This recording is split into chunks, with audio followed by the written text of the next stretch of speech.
whose waters never fail. Your ancient ruins shall be rebuilt. You shall rise up the foundations of many generations. You shall be called the repairer of the breach, the restorer of streets to live in. And back to verse 9. Then you shall call, and the Lord will answer. You shall cry for help, and he will say, Here I am.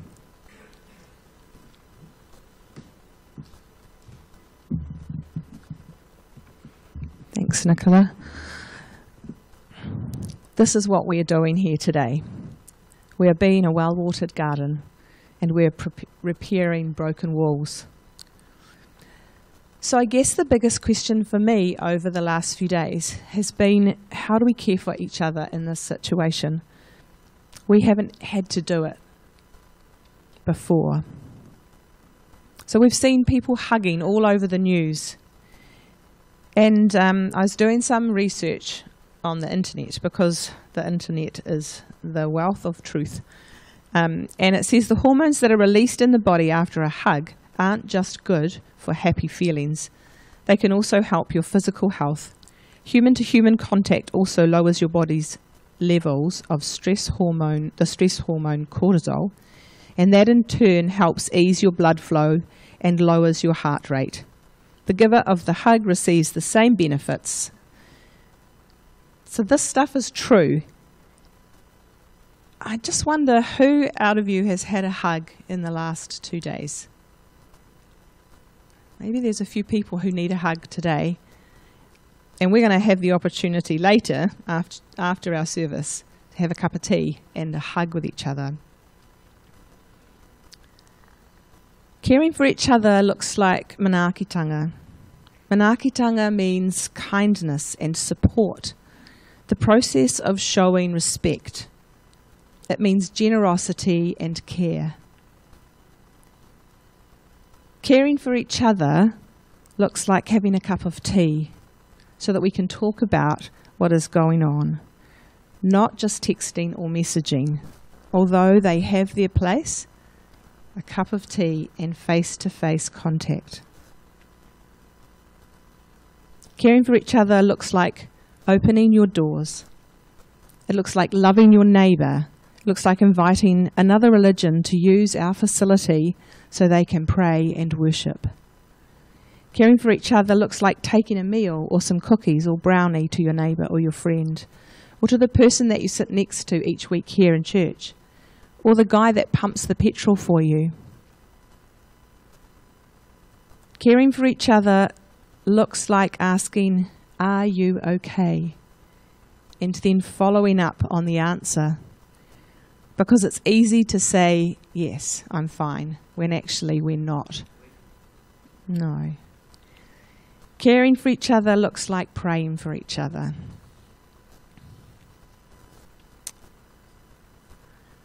So what about self-care? What does self-care look like in this situation? Often self-care is really hard. And so often in situations like we've experienced this weekend, we forget to look after ourselves. Self-care is looking at ourselves, seeing the broken bits and tending to them. I'm talking about mental wellness. We, tātou, lost my place, all need to check in with ourselves. Check our bodies and see how we're reacting to the stress that this is putting us under. A good friend said to me yesterday, "We are the experts of our own lives. We know our story. We have the answers within ourselves to bring about wholeness and to care for ourselves." We need to look at all of those ways of caring for each other and take the spirit of them and use them to care for ourselves. Self-care may be firstly turning off the TV and disengaging from social media. We don't have to keep watching what has happened. That doesn't mean that we don't care about it, but sometimes the TV and social media have to go off. Self-care looks like asking somebody for a hug, or holding someone's hand. So holding hands is like a hug, in that it not only decreases the stress level, cortisol, it also increases the love hormone, oxytocin. Holding hands decreases cortisol by making the other person feel content and connected. We start holding hands as new babies with the grasp reflex of newborns who will grasp your finger. It's an inbuilt thing. Our Creator made it for us. We hold our children's hands when we cross the road to give them safety. We hold our boyfriend or girlfriend's hands to show love for each other. We need to hold each other's hands. Self-care looks like having a cup of tea so that we can talk about what is going on. Self-care looks like opening up to the people that we love and trust. And it means being honest. Sometimes it's really hard to be honest when we're feeling vulnerable, but we should be able to be open and honest with those that we love and trust. Self-care looks like eating well, getting good sleep, and some exercise. Self-care looks like holding on to God, praying and worshipping and reading our Bibles regularly.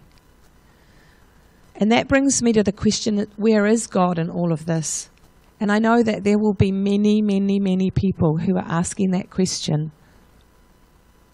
He is here. That's where He is. He is in the midst of us. He is in the midst of our community. God is always good.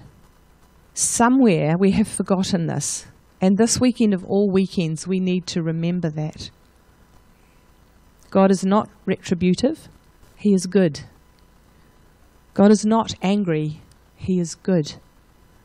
God is not authoritative or scary. He is good. God is not mean. He is good. God is not vindictive or aggressive. He is good. So if God is good, what is good? Good is favorable. It's forgiving, faithful. It's gentle. Good is amiable and kind and reliable. Good is merciful. Good is holy. And good is trustworthy. And God is good all the time. So remember that in Isaiah 58 verse 9 says, "Then you will call and the Lord will answer. You will cry for help and He will say, 'Here I am.'" So the answer to the question, where is God in all of this? Here, wherever you are. So many people have given up on religion, but this, rather than push us away from God, can bring us back to Him.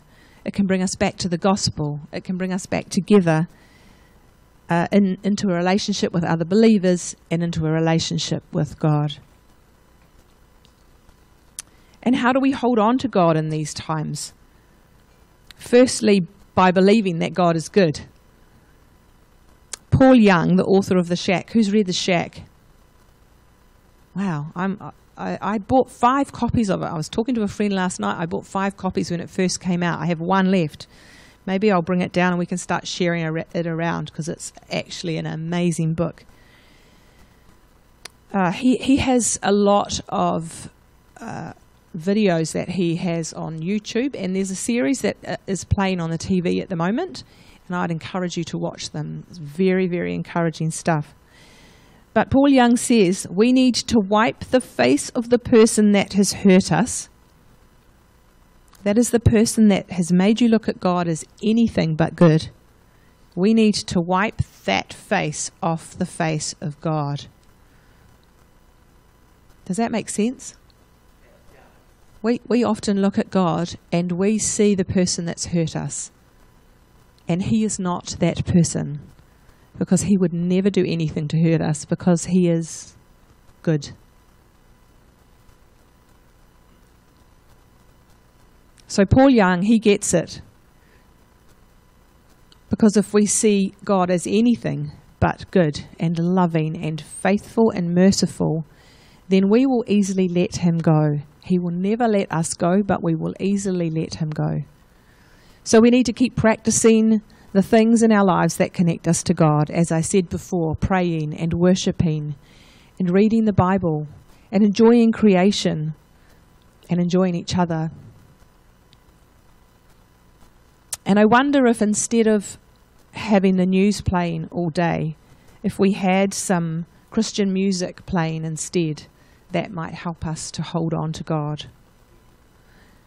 So we go back to the first question that we asked. What are we doing here today? We have come to be guided by God and to be satisfied by him and to be strengthened by him. We have come to care for each other. We have come to care for ourselves. We have come to remember who God is. He is what? He's good. Yeah, yes, and he's good. So we have come today to connect with our Creator. We've deliberately had a shorter service today so that we can spend some time caring for one another and connecting with one another after church, holding hands, giving a hug, having a cup of tea. So I encourage you to stick around after the service and have a cuppa and care for yourself and care for those around you. We're just going to listen to a song now, and then William's going to come and lead us in some singing. And you can at any time come and light a candle. You can at any time take communion, have a lollipop. But we will have a time a little bit later where we'll just have some instrumental music where you can specifically do that during that time and to pray. Thanks, William.